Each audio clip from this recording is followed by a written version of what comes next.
Dear viewers, আসসালামু আলাইকুম। আমি চলে এসেছি আজকে তোমাদের মাঝে উচ্চতর গণিত প্রথম পত্র অধ্যায় 3 নিয়ে। অধ্যায়ের নাম তো সরলরেখা, বাট মজার ব্যাপার হচ্ছে এই অধ্যায় পুরোটা কিন্তু সরলরেখার উপরে না। অ্যাকচুয়ালি একটু ভুল বললাম, এই অধ্যায়টা ফ্র্যাঞ্চাইজি শুধুমাত্র যে সরলরেখা নিয়েই কথা বলা হয়েছে ব্যাপারটা এরকম না। বরং পরবর্তীতে তোমরা বৃত্ত চ্যাপ্টারটা পাবা, তোমরা পরবর্তীতে উচ্চতর গণিত দ্বিতীয় পত্রে কৌণিক নামে একটা অধ্যায় পাবা।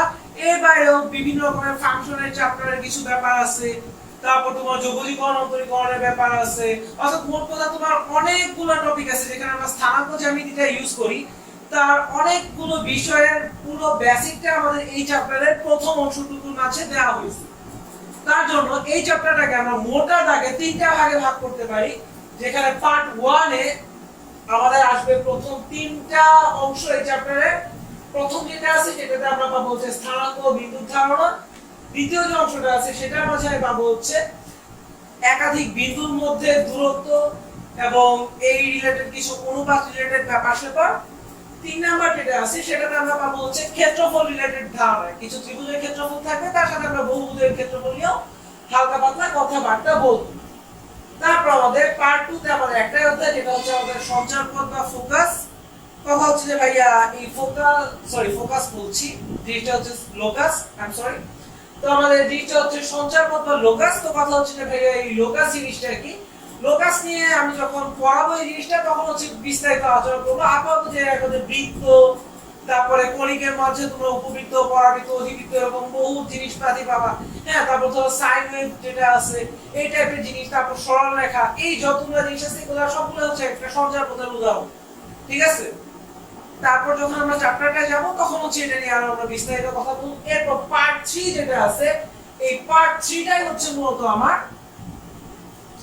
সরলরেখা নিয়ে।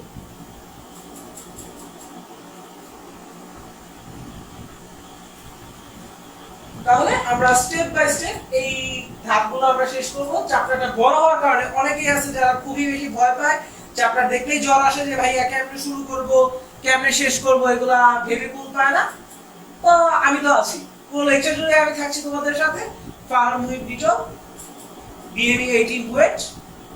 So let's start. তো ভিউয়ার্স, দেখতেই পাচ্ছ আমি যে চিত্রটা এঁকেছি, এখন আমি এটাকে কমপ্লিট করিনি। জাস্ট দেখো, এখানে হচ্ছে আমার লম্বভাবে দুটো অক্ষ আমি এঁকেছি, এক্স অক্ষ, ওয়াই অক্ষ।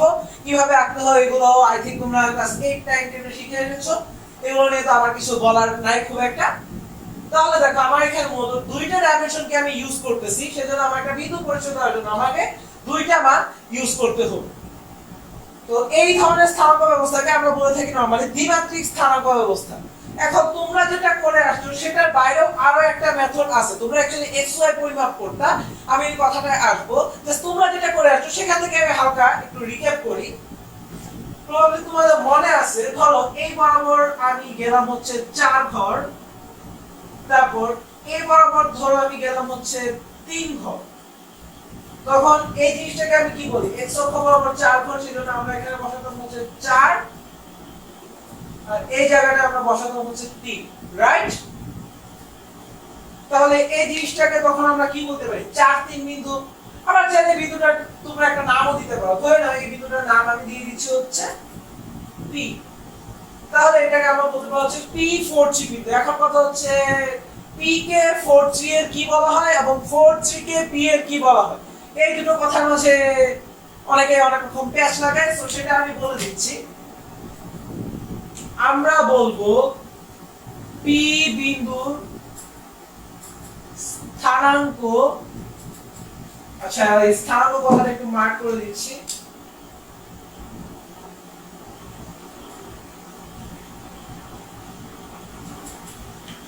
এই P বিন্দুর স্থানাঙ্ক আমার হবে 4 3 এবং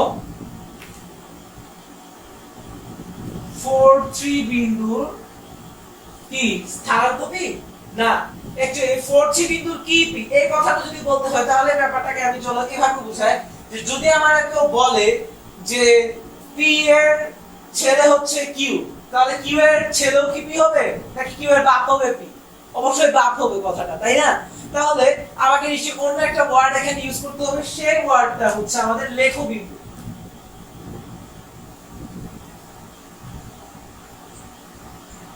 অর্থাৎ আমি একটা বিন্দুকে তার এক্সাক্ট পজিশন ওয়াইজ যে নামকরণ বা নাম্বারিংটা করতেছি, যেটা দিয়ে আমি বুঝতে পারি যে এই বিন্দুটা এক্স্যাক্টলি কোন পজিশনে আছে আবার মূল বিন্দু সাপেক্ষে, ওকে মূল বিন্দু বলা হয়, যেটা আমরা জানি অলরেডি ক্লাস 8 9 10 এ পড়ে আসছি।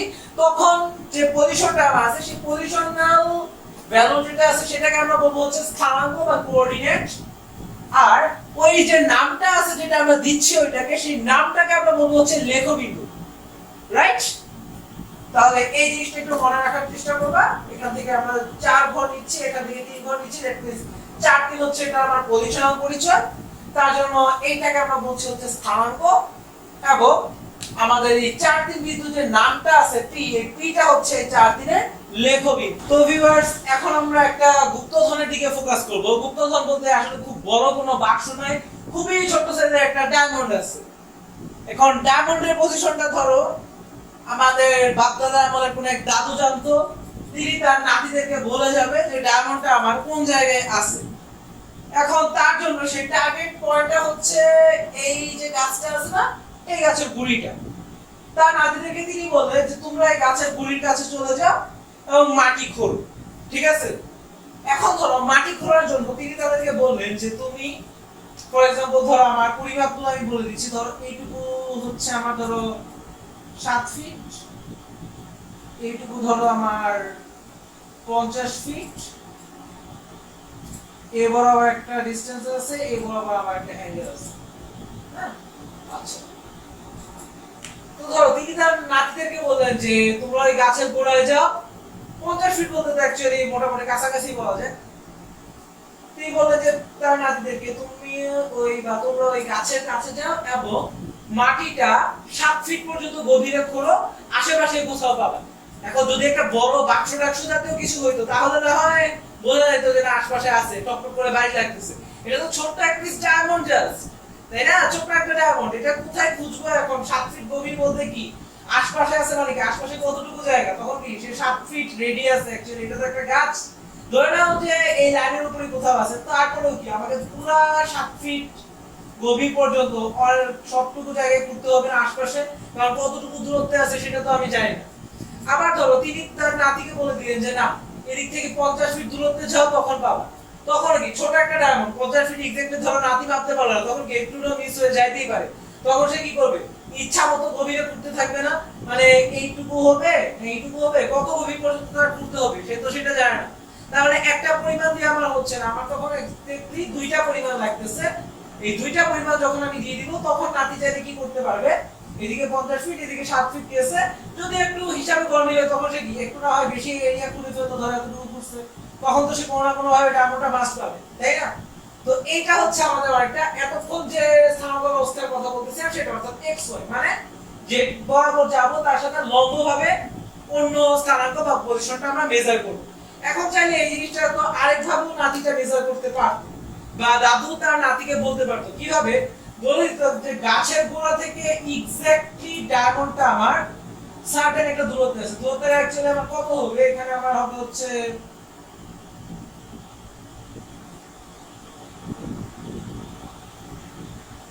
এতটুকু দূরত্বে আমার জিনিসটা থাকে, তাই না? দেখো এতটুকু দূরত্বে আমার থাকবে, কারণ কি পিথাগোরাস সিম্বল।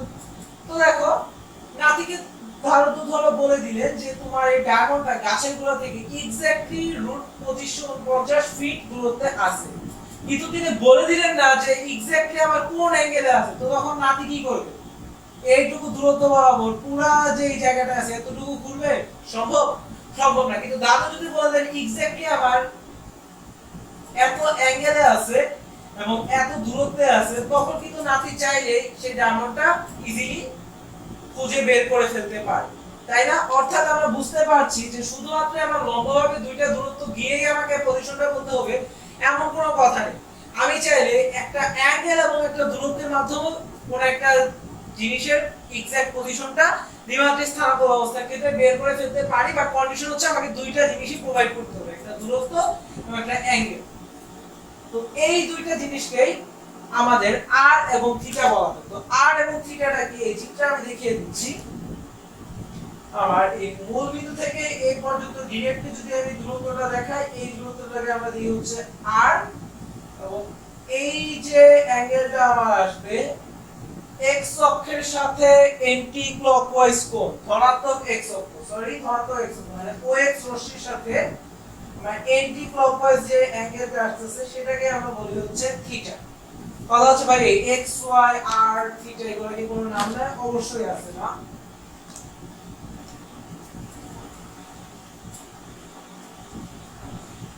আমার x x প্রাইম এটাকে আমরা বলা হয় x অক্ষ, y y প্রাইম এটাকে আমরা বলা হয় y অক্ষ,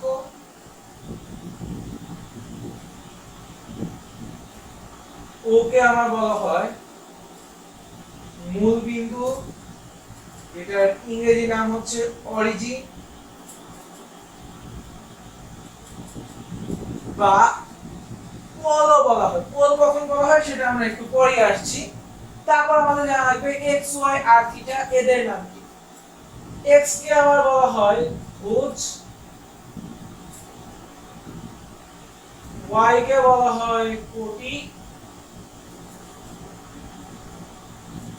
অনেকে কোঅর্ডিনেট অ্যাক্সিস এইসব কথা বলে ইংরেজিতে, বাট আমরা বাংলাতেই আপাতত ইউজ করছি। ইংরেজিটা তোমরা গুগল ডিকশনারি বা গুগল ট্রান্সলেট ইউজ করে পেয়ে যাবা। আচ্ছা বলেই তো দিলাম whatever। আর আরটাকে আমাদের বলা হয় মডুলাস, এবং থিটাকে আমরা বলা হয় argument. Point to be noted, এই মডুলাস এই জিনিসটার বিষয়ে আমার আরো কিছু কথা আছে যেটা আমি এই ভিডিওতে বলবো না, পরবর্তীতে একটা ভিডিও দিচ্ছি। বাট কথা হচ্ছে যে ওইটা জাস্ট জানার জন্য, ওইটার উপর এক্সামে প্রশ্ন হবে বা এই টাইপের কোনো ব্যাপার নাই। বাট যারা হচ্ছে তোমরা একটু জ্ঞানীগুণী লেভেলের আসো বা এখনো জ্ঞানীগুণী লেভেলের হও নাই কিন্তু এরকম হইতে যাচ্ছ, তারা চাইলে এই জিনিসটা দেখে নিতে পারো ভিডিওতে। লিংকটা আমি অবশ্যই ডেসক্রিপশন বক্সে দিয়ে দিব। তাহলে চলো এখন এদের মধ্যে কি সম্পর্ক আছে বা কোন স্থানাঙ্ক ব্যবস্থা এখানে তো হচ্ছে আমরা দেখলাম যে x y দিয়ে প্রকাশ করে, আবার এই জিনিসটাকে r থিটা দিয়ে প্রকাশ করে, তো কোনটাকে কি বলে সেটা নিয়ে আমি একটু কথা বলছি। ব্যাপারটা সিম্পল, দুইটার নামটা হচ্ছে আমার এই যে স্থানাঙ্ক ব্যবস্থা, অর্থাৎ এতদিন পর্যন্ত আমরা যেটা করে আসছি এটাকে বলা হয় আবার কার্তেসীয় স্থানাঙ্ক ব্যবস্থা।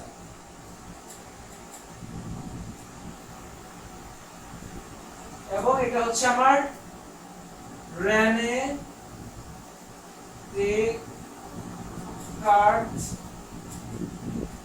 ডেকার্ট নামে একজন গণিতবিদ ছিলেন, ওনার নামে হচ্ছে এই স্থানাঙ্ক ব্যবস্থাটার এই নাম। আর যে স্থানাঙ্ক ব্যবস্থাটা আছে সেটা যেটাকে আমরা বলছি হচ্ছে r থিটা, এই r থিটা স্থানাঙ্ক ব্যবস্থাটাকে আমরা বলা হয় পোলার স্থানাঙ্ক ব্যবস্থা।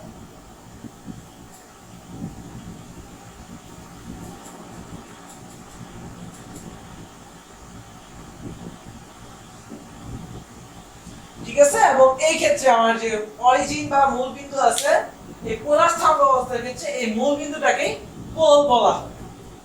ঠিক আছে, আই হোপ ইউ আন্ডারস্টুড। তাহলে এখন আমরা এদের মধ্যে অর্থাৎ এই দুইটা স্থানাঙ্ক ব্যবস্থার মধ্যে সম্পর্কটা দেখে নেব।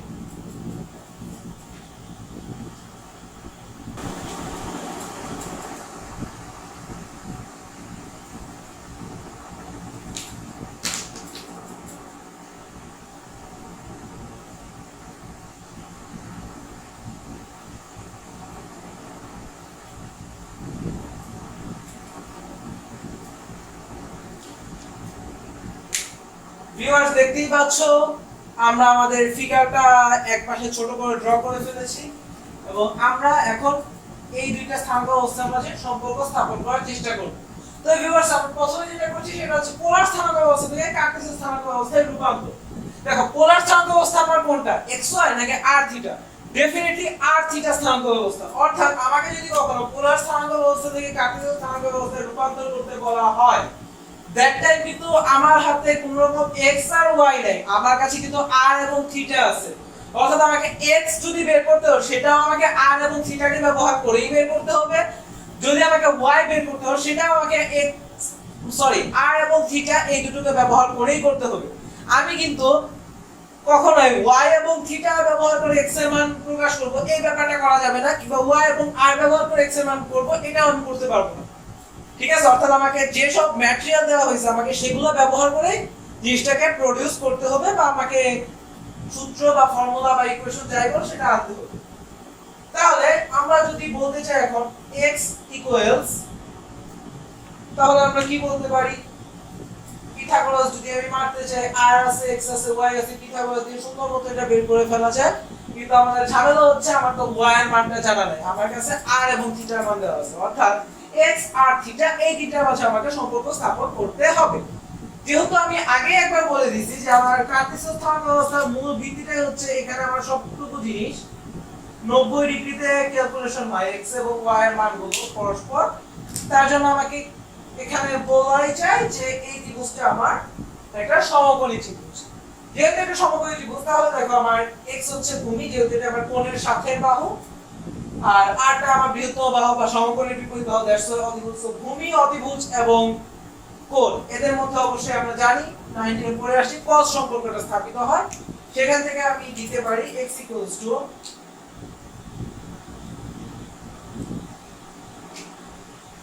r cos theta। ঠিক একইভাবে আমরা যদি y বলি, দেখা যাচ্ছে এটা আমার থিটা কোণের বিপরীত বাহু, সন্নিহিত বাহু না, দ্যাটস ওয়াই এটা হচ্ছে আমার লম্ব, আর লম্বের সাথে আমরা জানি sin সম্পর্ক স্থাপিত হয়, অর্থাৎ এটা আমার আসলে হচ্ছে r sin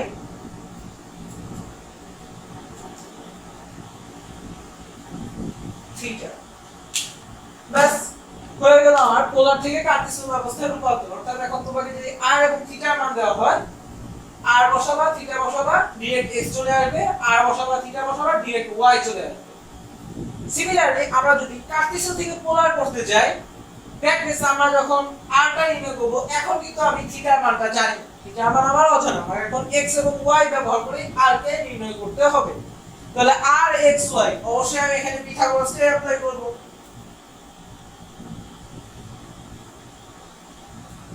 তাহলে পিথাগোরাস থেকে আমি পাবো হচ্ছে r x square plus y square, অতিভুজ স্কয়ার সমান লম্ব স্কয়ার প্লাস ভূমি স্কয়ার। সেখান থেকে আমি এটাকে রুট করে দিচ্ছি। কারণ কি বলতে পারো যে ভাই এখানে প্লাস মাইনাস হবে না, ভাই আর আমি যেটা বলছি সেটা হচ্ছে মূল বিন্দু থেকে দূরত্ব, মূল বিন্দু থেকে দূরত্বটা আমার কখনো কি হয় না, মাইনাস হয় না, সবসময় আমার প্লাস মানে হবে। এখন আমার সামনে যেটা আসবে সেটা হচ্ছে থিটা। তো দেখতেই পাচ্ছ এখানে আমার x y এবং থিটার মাঝে কি সম্পর্ক স্থাপন করা যায়, লম্ব, ভূমি আর কোণ tan। তাহলে আমি পাবো tan theta equals y by x।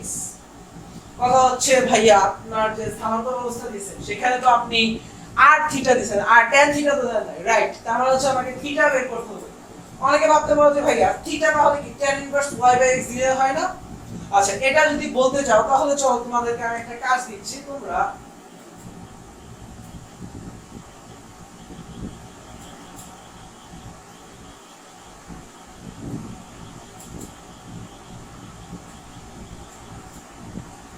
এই দুইটা বিন্দুর জন্য থিটা ইকুয়ালস টু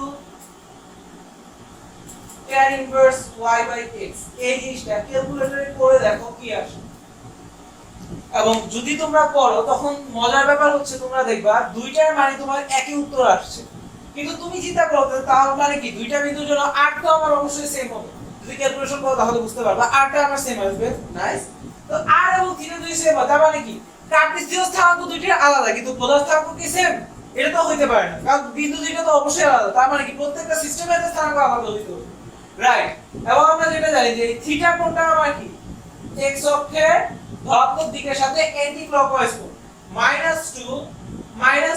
-2 এটা আমার মোস্ট প্রবাবলি এই অংশের একটা বিন্দু হবে, তাই না? এবং এই অংশে আসতে হলে আমাকে অবভিয়াসলি 180 ডিগ্রি পার হয়ে কিন্তু আসতে হচ্ছে, অর্থাৎ জিনিসটা আমার কোনোভাবে সূক্ষ্মকোণ হবে না, এটা পাক্কা। তার মানে আমরা বুঝতে পারছি যে আমরা ডাইরেক্টলি tan ইনভার্স করে দিলে আমার সকল পাপ মোচন হয়ে যাচ্ছে না। তার জন্য আমাকে যে প্রসেসটা মেইনটেইন করতে হবে সেটা আমি লিখে দিচ্ছি। এখান থেকে আমি পাবো থিটা সমান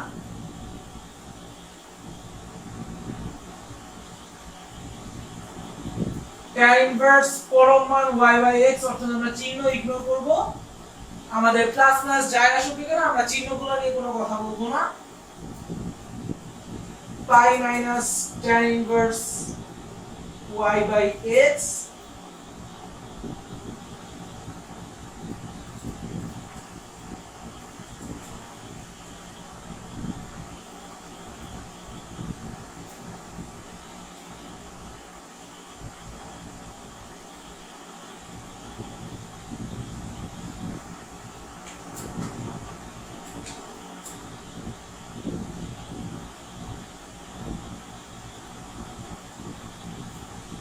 আমরা এই মেথডটাকে ব্যবহার করব, অর্থাৎ আমাদের প্লাস মাইনাস চিহ্ন কি আসছে সেটা আমাদের দেখার কোনোই দরকার নাই।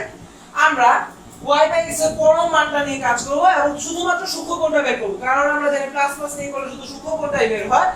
সূক্ষ্মকোণটা বের করার পর আমরা যেটা করব সেটা হচ্ছে আমরা অক্ষ ব্যবস্থাকে মিলাই দেব, কোন অক্ষে কি পড়তেছে সেটা আমরা তখন মিলাবো। তাহলে স্বাভাবিকভাবে বুঝতে পারছো যে আমরা দ্বিতীয় অক্ষ ব্যবস্থা পাই মাইনাস মানে 180 মাইনাস করে সেটা দ্বিতীয় অক্ষে চলে যায়, তাই না? সরি, দ্বিতীয় অক্ষ বলছি, দ্বিতীয় চতুর্ভাগে চলে যায়, তাই না? আবার তৃতীয় চতুর্ভাগে কি পাই প্লাস বলতে পারো, আবার মাইনাস পাই প্লাসও বলতে পারো। এখন এখান থেকে আমি তোমাদেরকে একটা কথা বলবো, আপাতত এই জিনিসটা একটু বোঝার ট্রাই করো, আমি যে জিনিসগুলো লিখেছি তারপর আমি তোমাদেরকে ওই জিনিসটা বলছি। ওকে, তাহলে এখন জিনিসটা বলা যায়। তোমরা ভিডিওটা পজ করে এই জিনিসটা একটু কষ্ট করে নোট করে নাও।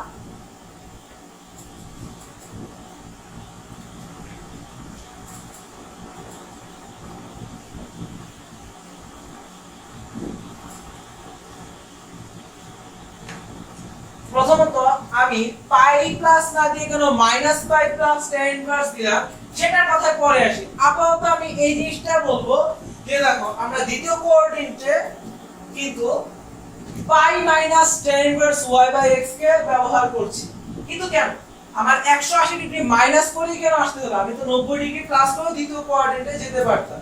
ক্লাস 9 এ হয়তো বা তোমরা যোগ গণিত বিয়োগ গণিত রিলেটেড কিছু কথা পড়ে আসছো, তারপর আমি একটা জিনিস রিপিট করছি।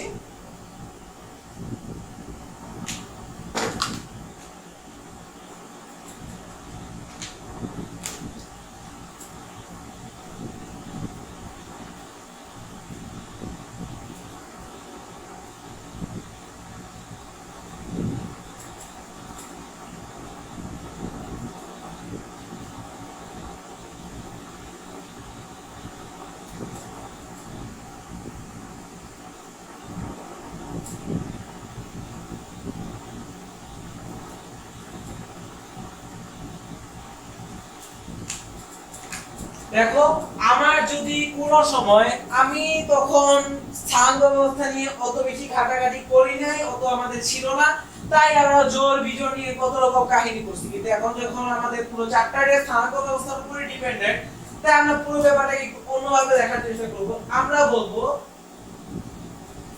যখন কোনো অ্যাঙ্গেল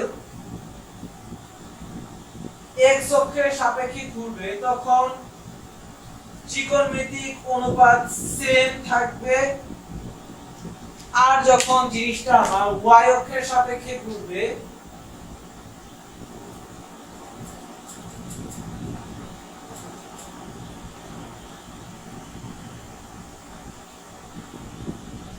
তখন অনুপাতটা চেঞ্জ হবে। চেঞ্জ কিভাবে হবে? চেঞ্জ হবে আমার এই প্রসেসটা মেইনটেইন করে, sin থাকলে cos হবে, sec থাকলে cosec হবে, tan থাকলে cotangent বা cot হবে। অর্থাৎ আমাদের যেটা আছে সেটার অনুপাত যেটা আছে সেটা চলে যাবে। একই ভাবে cos থাকলে sin হবে, sec না কিন্তু sin। এই প্রসেসটা আমার অলওয়েজ ফলো করতে হবে। এটাই আমার অ্যাকচুয়ালি ফলো করে বিন্দুগুলো। এবং মজার ব্যাপার হচ্ছে তোমরা যদি 90 ডিগ্রি জোর বিজোড়ের ফর্মুলা এখানে মারতে চাও মারতে পারো। দেখো জোর গুণিত কি কি আছে? 0, তারপর হচ্ছে 180 ডিগ্রি, 360 ডিগ্রি, 540 ডিগ্রি, আবার তুমি চাইলে -180 ডিগ্রি আনতে পারো। দেখো সবগুলা জোর গুণিত কিন্তু আমার x অক্ষের উপরেই অবস্থান করতেছে। আবার বিজোড় গুণিত তুমি যদি নাও 90, 270, 450, -90, -270 সবটুকু কিন্তু আমার y অক্ষের উপরেই আছে। তাহলে আমরা এই প্রসেসটা মেইনটেইন করার চেষ্টা করব যে যদি আমার অনুপাত সেম রাখতে হয় অথবা যখন আমার অনুপাত সেম থাকে তখন ক্যালকুলেশনটা আমার হবে x অক্ষের সাপেক্ষে, আর অনুপাত যদি আমার চেঞ্জ হয় তখন সেটা আমার আসবে y অক্ষের সাপেক্ষে। এখন বলো আমরা যে tan ইনভার্স y/x করতেছি পরম মানটা, তার মানে কি আমার মান তো ঠিক আছে, শুধুমাত্র এখন আমার অক্ষ ব্যবস্থা কোনটা আসবে সেটা আমার দেখার বিষয়। অ্যাঙ্গেল আমার হয়ে গেছে, তাহলে কি আমার অনুপাত যে আমি tan ইনভার্স করলাম, আমি কি এটা tan এর সূত্রে রাখতে চাচ্ছি না? অবভিয়াসলি tan এর সূত্রে রাখবো, আমি তো সূত্র পাল্টাবো না, আমি তো cot এর সূত্র এখানে আনতেছি না। যেহেতু আমি tan কে tan ই রাখবো বা tan ইনভার্স কে tan ইনভার্সই রাখবো, তার জন্য আমাকে অবভিয়াসলি x অক্ষের সাপেক্ষে জিনিসটাকে মুভ করাতে হবে। ঠিক এই কারণে আমি π/2 প্লাস না করে π মাইনাস করছিলাম। ঠিক একই ভাবে এই অক্ষটার জন্য অর্থাৎ চতুর্থ কোঅর্ডিনেটে আমি কিন্তু 270 ডিগ্রি প্লাস করিনি, বরং 0 ডিগ্রি বা এই লাইনটা থেকে মাইনাস করছিলাম। এখন কথা হচ্ছে যে ভাইয়া তাহলে আমার তৃতীয় কোঅর্ডিনেটে তো 180 ডিগ্রি প্লাস দাও, পাই প্লাস করতে পারতেন, আপনি কেন tan ইনভার্স অত মাইনাস পাই অথবা মাইনাস পাই এর সাথে এটাকে প্লাস করলেন? প্রথম কথা হচ্ছে পাই এবং মাইনাস পাই কিন্তু সেম জিনিস, এটা নিয়ে আই হোপ কোনো ডাউট নাই তোমাদের। তাহলে কথা হচ্ছে যে মানলাম সেম জিনিস, তাহলে ওইটা থেকে ভুল হবে? উত্তর হচ্ছে যে না, ভুল হবে না। স্টিল আমরা এই জিনিসটা নরমালি ফলো করার চেষ্টা করি। এই জিনিসটা ফলো করার চেষ্টা করি এবং এই শর্তে এই থিটাকে আমার শুধু আর্গুমেন্ট এবং মুখ্য আর্গুমেন্ট বলা হয়। এই জিনিসগুলো তোমরা যখন জটিল সংখ্যায় যাবা তখন তোমরা এই জিনিসগুলো আরো বেশি করে পাবা। আপাতত জাস্ট জেনে রাখো যে আমরা নরমালি এই জিনিসটা ফলো করি এবং এটা ফলো করা ভালো। বাট কথা হচ্ছে যে তোমরা যদি পাই প্লাস দিতে চাও সেই ক্ষেত্রে কাটবে না। মোট কথা হচ্ছে যে জিনিসটা বোঝার পরে তুমি যদি 3-4 বার পুরো অক্ষ ব্যবস্থা ঘুরাও যদি তোমার যে কোঅর্ডিনেটে জিনিসটা আছে সেখানে তুমি এটাকে রাখতে পারো, কোনো সমস্যা নাই, ইটস ওকে এবং অ্যাবসলিউটলি রাইট। বাট বেশি পণ্ডিতি করলে যদি একটু রাগী বদরাগী কোনো স্যারের হাতে খাতা পড়ে তিনি তখন কেটেও দিতে পারেন, সেটার জন্য আমার দোষ নাই। আমি তোমাদেরকে সেফ লাইন বলছি, মানা না মানা তোমাদের উপর। বাট থিওরিটিক্যালি বা তাত্ত্বিকভাবে জিনিসটা কোনো রকম ভুল নাই।